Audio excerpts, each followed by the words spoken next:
Então, entrando realmente no tema do treinamento de hoje, o que é uma atividade concomitante, né? O exercício de mais de uma atividade econômica de forma simultânea.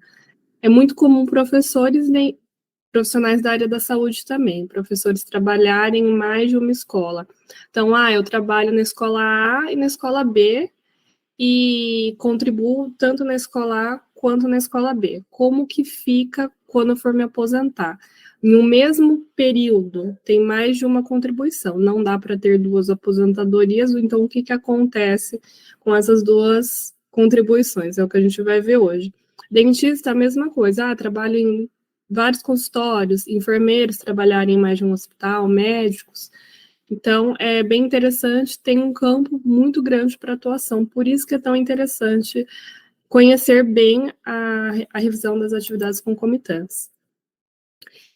Como que você vai saber, né, ter certeza se seu cliente tem direito à revisão?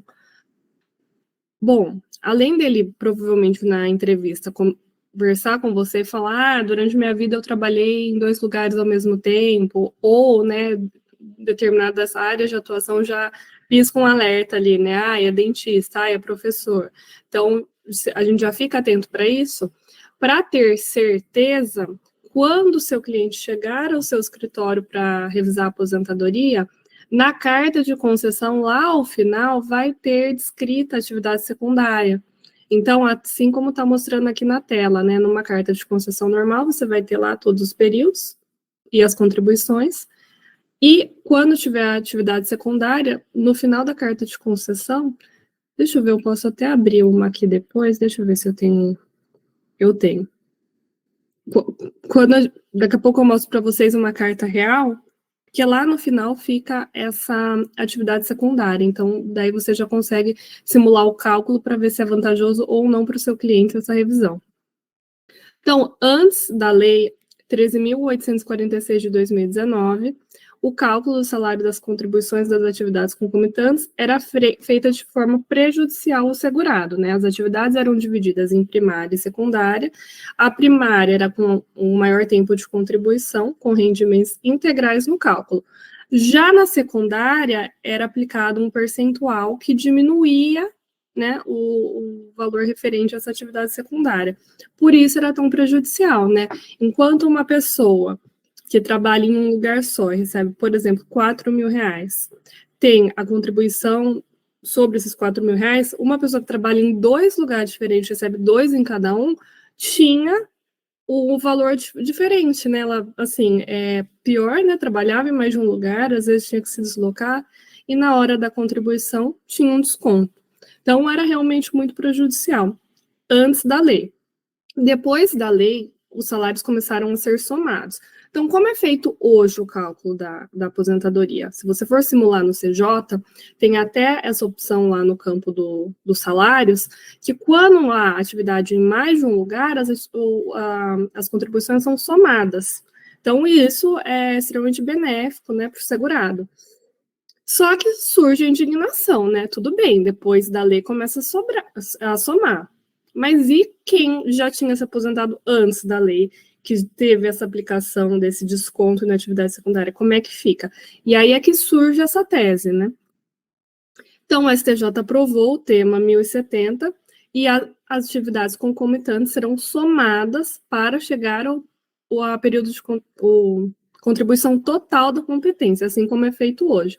Então, todos os seus clientes aposentados que exerceram atividades concomitantes antes de 2019 têm direito à revisão das atividades concomitantes. E por isso que é tão legal isso, porque tem muito público, é algo que já está aprovado, você não precisa esperar, e é assim, é simples, né? É fazer o cálculo, a ajuização. Então, como que fica? Quem que tem direito, né? Quem se aposentou entre 29 de novembro de 99 e 17 de junho de 2019. Teve atividades concomitantes nesse período e recebeu a parcela da aposentadoria há menos de 10 anos, com as exceções lá do prazo decadencial, que eu não vou entrar, falar especificamente sobre isso hoje, tá? Mas depois, se vocês quiserem consultar as regrinhas, eu acho que a gente até já tem treinamento no CJ sobre prazo decadencial. Então, é bem simples, eu vou abrir o CJ agora para a gente simular o cálculo, para vocês verem Como é fácil? Então, deixa eu antes compartilhar com vocês. Ó, eu tô com uma carta de concessão aqui aberta. Aí aqui, né, como que era feito antes, né, da lei de 2019? A atividade principal, como a gente está acostumado a ver em uma carta de concessão.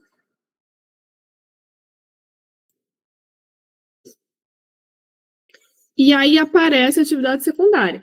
Então, a atividade principal, né, era feita a conta. E depois, na atividade secundária, também tinha com o desconto da atividade secundária. Tá? É um cálculo complexo, eu não vou, assim, entrar em como era feito o cálculo antes da revisão, porque era de forma bastante complexa e não é feito mais dessa forma, então não teria motivo para a gente entrar nisso. Mas aí, a atividade secundária, se vocês quiserem saber como era feito o cálculo, tem um post no blog explicando certinho. Depois eu posso passar para vocês. Mas era só para realmente mostrar como que é uma carta de concessão, para você identificar um cliente que pode ser que tenha direito à revisão. Voltando no CJ, aí como a gente faz o cálculo? Eu vou já começar o cálculo só para não perder a linha do raciocínio.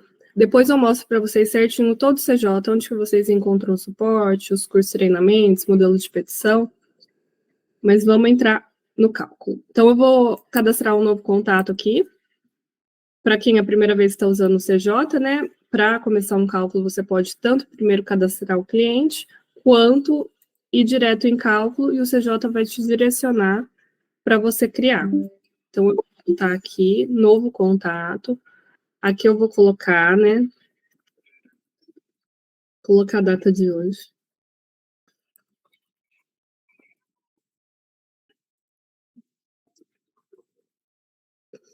Eu vou colocar o sexo aqui da minha cliente. É uma mulher. A data de nascimento dela eu anotei aqui.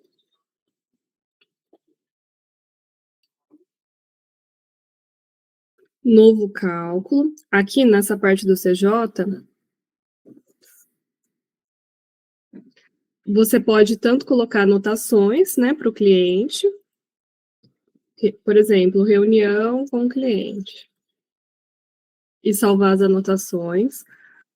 Pode também cadastrar o CJ Mail, que é uma opção que o CJ dá de você cadastrar no meu INSS o e-mail do cliente para você receber por aqui, quando tiver movimentação no processo administrativo, você vai receber uma notificação. Se vocês quiserem saber mais, também tem treinamento. E aqui vocês também podem anexar os documentos desse cliente. Aqui é para realizar o cálculo, então eu vou fazer um novo cálculo previdenciário.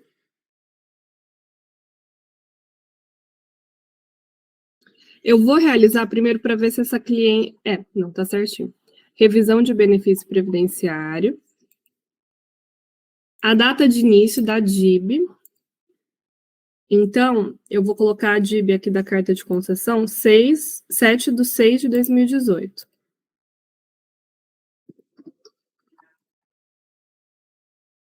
Aposentadoria, né? Para qual tipo de benefício você quer realizar. Se for um auxílio, pensão, você seleciona a parte de baixo. Colocar o nome do cálculo.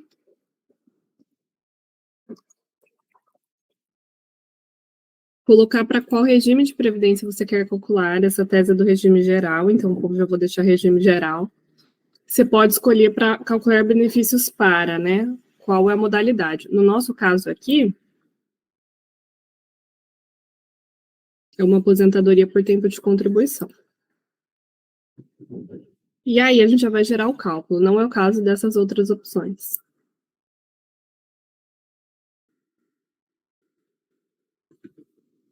A segunda opção é para você cadastrar os períodos de contribuição. Você pode tanto importar quanto adicionar manualmente. Para adicionar manualmente, são realmente os casos que você não vai ter ali um documento, um PDF pesquisável, né? Porque é extremamente trabalhoso. Você vai primeiro importar todos os períodos, depois você vai precisar preencher todos os salários. Então, é realmente em último caso. No nosso caso aqui, eu vou importar mesmo.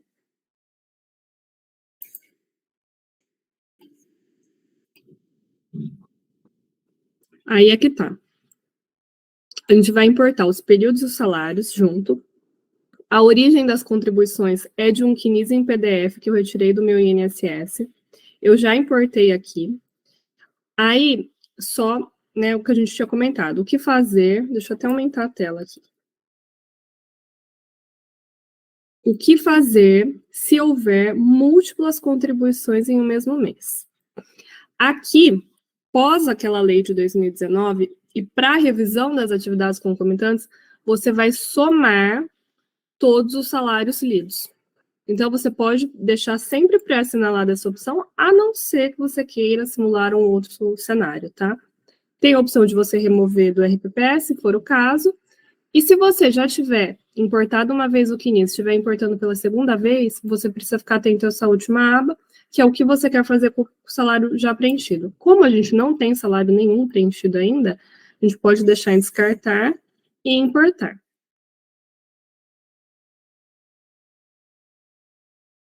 Só contextualizando enquanto importa esse caso. Esse caso é uma enfermeira que exerceu atividades concomitantes, como eu mostrei para vocês lá na carta de concessão dela, e teve aposentadoria concedida com a RMI de 1.257,26. Então, é como se ela tivesse chegado ao escritório com 15 cartas de concessão para analisar se a revisão era benéfica ou não para ela. A gente já importou aqui os períodos e salários. Como ela exercia atividade de enfermeira, ela tem alguns períodos que foram considerados especiais pelo PPP. Então, o que eu vou fazer? Já importei certinho, como eu mostrei para vocês, os períodos. O CJ vai mostrar alertas quando ele identificar alguma coisa diferente no CNIS. Por exemplo, se ele não identificar a data fim do CNIS do cliente, ele vai emitir alerta.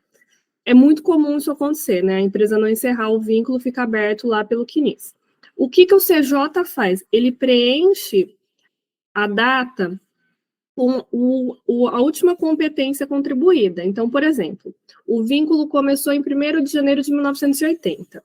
Não tem a data fim, mas aí ele lê, né, que teve contribuição. Janeiro de 80, fevereiro de 80, março de 80. A última contribuição em março. O CJ vai lançar no cálculo março de 1980. Ah, não foi isso, conferir na carteira de trabalho. Então, você precisa editar o período e mudar a data. Normalmente é o último mês, mas pode ser que não. Aí você precisa sempre conferir na carteira de trabalho ou nos documentos que você tiver do seu cliente para alterar no cálculo. Então, olhando aqui, lendo os alertas, né? A data final do período número 20 não foi encontrada e foi preenchida com o último dia da última contribuição. Eu já conferi e está certinho. Aí o que acontece? Se o benefício, eu vou só comentar esses que são os alertas mais comuns. O INSS coloca a data início de uma competência, uma data, e essa mesma data é usada como data fim. Então, o CJ desabilita esse período, porque ele não consegue ler, né?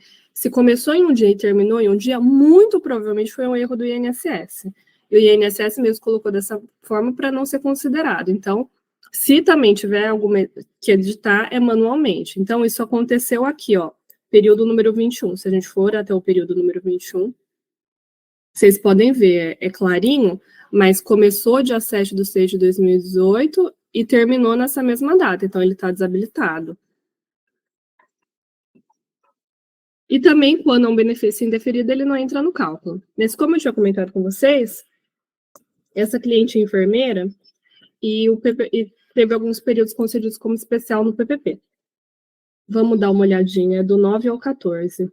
Ó, hospital e maternidade. Então, esse aqui é especial. Isso até o período 14, né?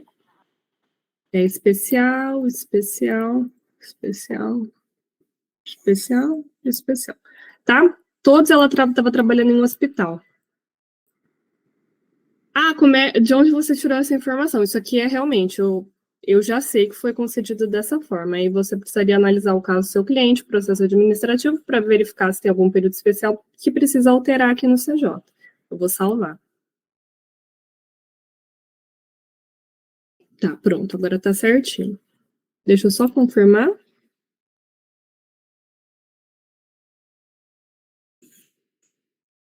Tá certinho. Bom, então, períodos devidamente importados, os salários também, como a gente viu, a gente importou junto. Se vocês quiserem fazer alguma alteração, vocês precisam analisar as opções avançadas aqui do CJ. O CJ já deixa pré-configurado o cálculo com os entendimentos majoritários e legislação, porém, se você entender de uma outra forma, você pode editar e alterar para deixar o cálculo conforme você quiser realizar, né? Todas as argumentações do porquê o CJ está fazendo o cálculo dessa maneira estão no ícone, né? Que, por exemplo, aqui foi com base no artigo 2º dessa lei. Então, vocês conseguem alterar e criar cenários para simulação.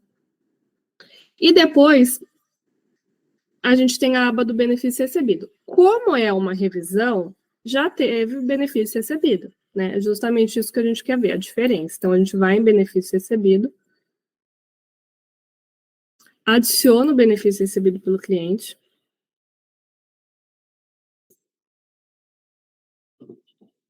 Nesse caso, uma aposentadoria por tempo de contribuição pré-reforma, mas você pode procurar a modalidade da aposentadoria do seu cliente. A DIB a gente já havia preenchido. Data de cessação do benefício. Não houve cessação, essa cliente ainda está recebendo, ela quer revisar o benefício vigente dela. E qual foi a renda mensal inicial do benefício? Então, no nosso caso, R$ 1.257,26.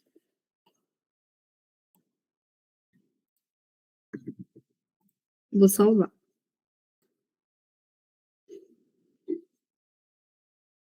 Agora, a gente já vai analisar o resultado.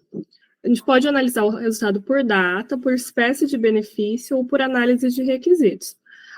A análise de resultado por data vai ser uma análise, assim, mais rápida do que pode acontecer. Então, por exemplo, aqui quando a gente já analisa por data, a gente já fica feliz porque a gente já sabe que a revisão é benéfica. A gente sabe que essa cliente se aposentou aqui com R$ 1.257,26 e quando a gente vai ver o valor da RMI, se o cálculo tivesse feito dessa forma na época, está dando R$ 2.039,64, ou seja, a gente já sabe que a revisão vai ser benéfica. O CJ vai apresentar aqui o marco temporal e a espécie de benefício. Também já configura o tempo de contribuição, carência, idade e pontos. Você já vai colocar aqui. Mas é realmente uma análise bem rápida, por data, para você ver o cenário do seu cliente. Então, ótimo, a revisão das atividades concomitantes é vantajosa para esse cliente. Vamos analisar para a espécie de benefício. E aqui a gente vai identificar, né? Essa cliente, ela é aposentada por tempo de contribuição. Então, preencha aqui carência e tempo de contribuição. E aqui já está mostrando o valor com a revisão. Então, a RMI...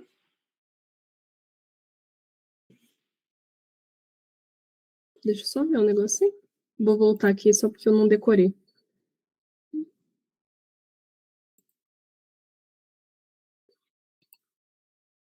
R$2.039. Tá certinho. R$2.039 aqui a RMA. A RMI, 1.495,62. Desculpa, pessoal, cometi um equívoco aqui. Aqui a gente está comparando a RMI, né? A gente não está comparando a renda mensal atual. A renda mensal inicial é de 1.495,62. Ainda assim é vantajosa em relação à minha cliente que se aposentou com 1.257, tá? Então, hoje a RMA seria 2.039,64. Agora a gente vai calcular o valor da causa. Então, como que é feito o cálculo do valor da causa? As parcelas vencidas e as parcelas vincendas, né? 12 parcelas mais o 13º. Quando a gente clica para ver as parcelas vencidas, o CJ já vai mostrar que está aplicando a prescrição, mas se vocês quiserem, vocês podem alterar também. E aqui o CJ já coloca o valor devido, desconta o valor recebido, aplica a correção monetária. Então, aqui está sendo excluído por causa da prescrição.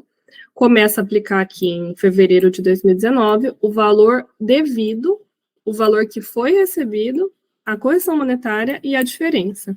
Então, o valor da causa aqui está dando 24 mil. A gente pode exportar o relatório para mostrar para o cliente. Nesse caso, como altera a RMI, é interessante juntar o relatório da RMI e o relatório do valor da causa. Do tempo de contribuição, ele não mudou, né? Porque continuou o mesmo tempo. O que mudou ali foi a forma da somatória das contribuições. E você já consegue... vou exportar para vocês darem uma olhada.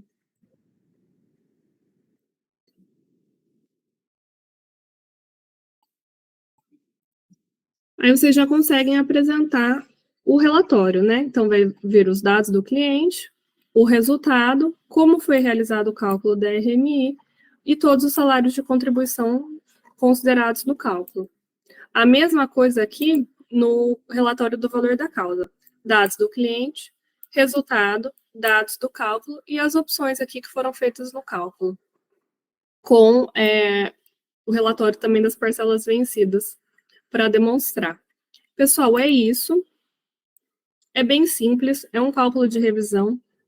E a única diferença é que vai somar ali as contribuições se existir atividade secundária. Então, assim, a maior parte das vezes, eu não vou dizer todas, porque sempre tem uma exceção, mas a maioria das vezes será algo muito positivo para o seu cliente fazer a revisão, se ele exercia atividades concomitantes, né? Mudou a forma do cálculo, então o cálculo hoje é mais vantajoso do que o anterior à lei. Então, é realmente uma tese muito, muito, muito interessante. Então, eu falei para vocês que eu ia mostrar um pouquinho do CJ a hora que eu terminasse o cálculo. Já mostrei para vocês como funciona a aba de contatos e cálculos. Aqui a gente também tem a nossa ferramenta de gestão. Ai, caiu. A gente tem a nossa ferramenta de gestão. Eu não vou clicar para não estender muito, mas a gente tem um treinamento sobre ela também. Dá para você agendar prazos, acompanhamento de processo, fazer a sua agenda. Dá para usar muita tarefa legal na nossa ferramenta de gestão. Convido vocês a convidarem, é uma ferramenta nova do CJ. E é bem bacana e ajuda muito na organização e no dia a dia do escritório. Temos a nossa aba aqui de curso e treinamentos. Então, nós temos cursos e treinamentos de diversas áreas do direito. Todos os treinamentos, como eu falei para vocês, são gravados e ficam salvos aqui. Então, daqui a alguns dias já vai estar lançado o treinamento de hoje por lá. Aqui a gente tem o do Gabriel. Enfim, a gente já gravou treinamentos sobre todas as espécies de benefícios. Então, se você tiver dúvida em alguma delas, está dentro de cálculos por espécie. Então, atividade rural do professor, por idade especial, pensão, aposentadoria da pessoa com deficiência, todas as espécies de benefícios já têm treinamentos gravados. Os treinamentos são atualizados, né? Então, quando a gente atualiza, a gente altera. Por exemplo, tinha um de aposentadoria especial do ano passado, agora em janeiro foi gravado o outro, ele foi substituído. Então, a gente já tem, inclusive, das atividades concomitantes, mas a gente também vai substituir pelo mais